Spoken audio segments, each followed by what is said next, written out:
Takulandirani ku AMTV Malawi kuchimake kwa nkhani zenizeni. Ngati nkhani imeneyo kuno kulibe, dziwani kuti nkhani imeneyo ndi yabodza. Abale anga Amalawi onse amayi ndi abambo amene anasungana. Choyamba ndifuna ndikuthokozeni kwambiri chifukwa cha chikondi chanu chimene mwandionetsera ine pa nthawi yonse imene ndakhala ndikuyenda madera osiyanasiyana Malawi muno kukopa anthu kuti akandivomere pa chipani cha Udya Zake alibe mlandu. Mwagwira ntchito, Mulungu akudalitseni. Ndili wokondwa kukuwuzani kuti zonse zimene ndakhala ndikukuwuzani palibe ndi chimodzi chomwe chimene ndakuwuzani chili choonana. Izi zithandiza kuti pamene mukhala m'dziko muno muzidziwa mmene dziko lanu, boma lanu limayendera. Ndikupempherenso kuti nonse pa tsiku lokavota aliyense atuluke akavote. Palibe uyo olira kuti sindipita chifukwa chakuti tiye tikavote chifukwa tsogolo la dziko lino limaterekera. Chifukwa pa tsiku lokavota pa 16 September 2025 lachiwiri lino aliyense apita akavote, pasakhale munthu onena kuti sindikavota chifukwa chakuti ena akumanamizidwa kuti akuti akusogola, akuti akuona masurvey. Zonsezo pa chizungu timati propaganda. Munthu sumakhoza mayeso usanalembe. Zipani zonse pakali pano zili pa 0000. Tiyamba kuthawana pa 16 September. Tikupempherenso kuti pamene tipita kuvota tisunge mtendere. Tonse ndi Malawi. Chingakhale omwe tikupikisana nawo si adani anga, amene ndi Amalawi anzanga. Ndipo pamene todalirana, dziko ndi limodzi, dziko lathu la Malawi. Pamene tikuti aliyense aziya zake, Udya Zake alibe mlandu, mukawerenga pa Mlaliki 3 verse 13 mupeza pamene Mulungu akuti ndiponso munthu adye amwe zabwino kuchokera mu ntchito zake, chifukwa iyi ndi mtulo wa Mulungu.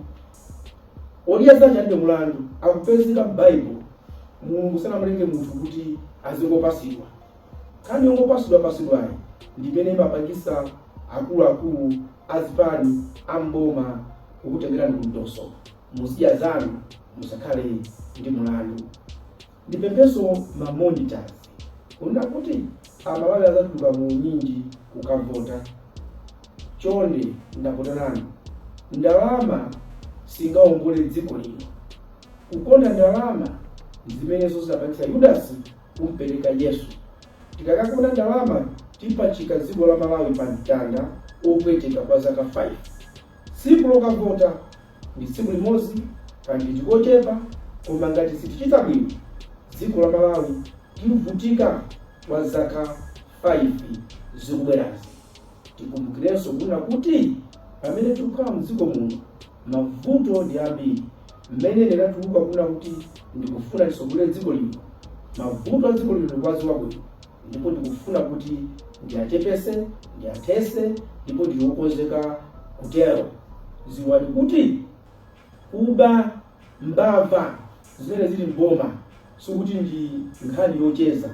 Mbavazo sizikusangalala ndi mawu amene ndikulankhula. Mbavazo pakali pano zikunjenjemera. Muyang'anenso kunena kuti ndi zipani ziti zimene zikulankhula kuti mbava mboma mtizimanga ndi zipani zingati. Chifukwa ena afuna kulowa mboma sukakulamulirani kapena kuti akuthandizeni, koma kuti azikuberani. Ndiye ndikupempheninso kunena kuti muzindikire kuti pakhomo panu ndiye moyo wanu. Pokavota tikumbukire machanu chikakusogolereni, kuti povotapo mukakumbukire ananu, mukakumbukire banja lanu, chifukwa simmadya za kuchipani, simmadya za kuboma, mmadya za nyumba mwanu. Nkuona mavuto onsewa tikakonza inu musidya zanu simukali mulandu. Mavuto akwera pa mtengo kwa zinthu zonsezo ni nkhani kuti Udya Zake alibe mulandu athalerayo. Ine ndikufuna nonse zabwino zonse pa tsiku limene tipita kukavota.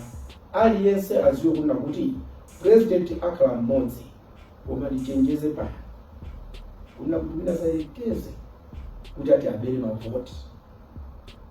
Aliyense akuyang'ana kuti mavotiwa awerengedwe bwino, wopambanayo apambane bwino.